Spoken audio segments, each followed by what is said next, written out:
Well, I'm here in California. This is just 1 week after the European governments pledged a total of nearly $3 trillion worth of extra support for banking. And at the same time, we had the United States make huge moves, further moves, in addition to the $700 billion of support in the Paulson package. Where next in the credit crunch? What is going to happen next? Well, of course, nobody knows. But there are some things that may help us to understand what may happen as the thing unrolls next. There is no doubt that there are further big shocks within the system that will have to be worked through. And let's think through just two of them. One is that there were many insurance policies taken out by large companies with other large companies to protect them against the possibility that one of the large loans which they'd lent to, say, a big multinational might go bad. Let's suppose one company lent, say, $10 million to General Motors. They would normally go and insure that risk and say, you know, what's the risk of General Motors going bust and us not getting any of that money back? And the answer is, well, it would have been considered to be very low and they would have paid a premium, and there it was.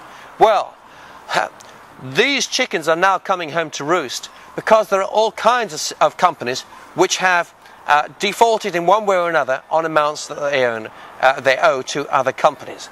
And those companies are now going back to their insurers and saying, okay, you owe us a lot. So what are the size of these claims? It's difficult to be sure, but we could be talking around $360 billion of compensation that's due to one set of companies from another set of companies. And they may not necessarily all be from traditional insurers, because as we saw with the subprime crisis, all kinds of financial products get bought and sold and passed on. So you might have an insurer which has picked up a huge potential risk. It might be so they're underwriting, I don't know, $50 million, well, it could be, let's say, it could be $10 billion of loan or risk. And they might say, well, we think that's too much for us to carry. We'll just insure maybe one or two, we'll keep it ourselves, and we'll reinsure the rest. So they would go and market it around, and other people would share that. So you could find that if one particular company defaults, there may be 5, 10, 15, 20 or 30 other companies in different parts of the world have liabilities in just the kind of way that companies discovered rather late in the day that they had all kinds of unexpected liabilities for amounts that they were hard to verify at the time for subprime mortgages. So $364 billion of claims, as I say, will work through the system. Probably, well, a great chunk of it will start coming through, or estimates will start coming through of the liabilities of those things, maybe by the end of 2008, early 2009. And once again, you could find that it sets off a trigger. So you find that one company is hugely liable and discovers that in addition to other vulnerabilities it has, it's right on the edge of not being able to pay. At that very point, its share price starts to fall, it's in distress. That then might trigger another claim somewhere else, and so on. So you can see that this can be very, very complicated to unwind. It could be many, many, many months before we're sure quite where all these liabilities will land up. And with every claim, major claim, you could find, it's, as I say, it sets and trigger further liabilities. Now the other thing which is toxic to the global system of finance is hedge funds. What are hedge funds? Well, hedge funds are basically organizations that don't just sort of do the normal thing, you know, they invest in shares, wait for them to go up or down, and they either make or they lose money. These hedge funds are often taking a bet on the movement of a share. So they might not actually want to own the share itself, at least not for very long. So they might say, well, we think that Barclays Bank's going to go down in the next couple of months. We're going to place a big bet that it does. And they may borrow huge amounts of money to make that bet.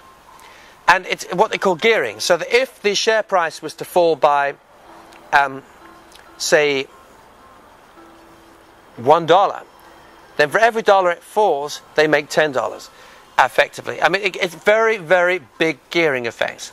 So it would not be unusual for a hedge fund to have debts of, let's say, $70 million and only assets in terms of shares of, let's say, $30 million. Some may be leveraged, as they say, or geared even more than that. You could be geared up to, say, 9 to 1.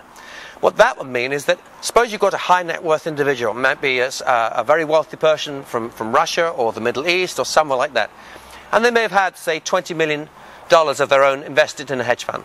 And now they're getting worried, and they're saying $20 million, which has been used to finance maybe $70 million of investments in the market. But actually, if the investments start going badly wrong, I could lose every single penny. So actually, I want that back. And they're not stupid. They may not say they want it back instantly, because they may recognize it will do more damage than anything to create total chaos. But they might say to their hedge fund, well, look, next 4 to 8 weeks, I want that money back, or I want half of it back.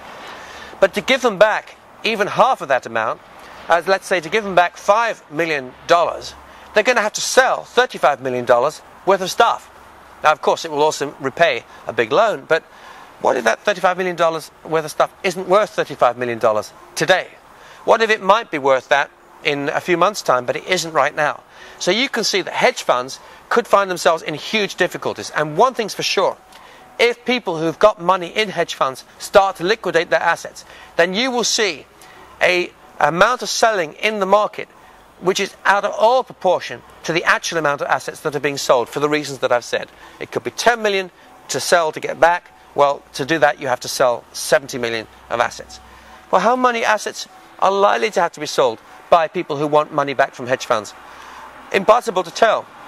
But some think that it could be some hundreds of millions of dollars. Now, you put that in addition to the other challenge, which is of these insurance policies, if you like, on the defaults of corporate loans and other defaults.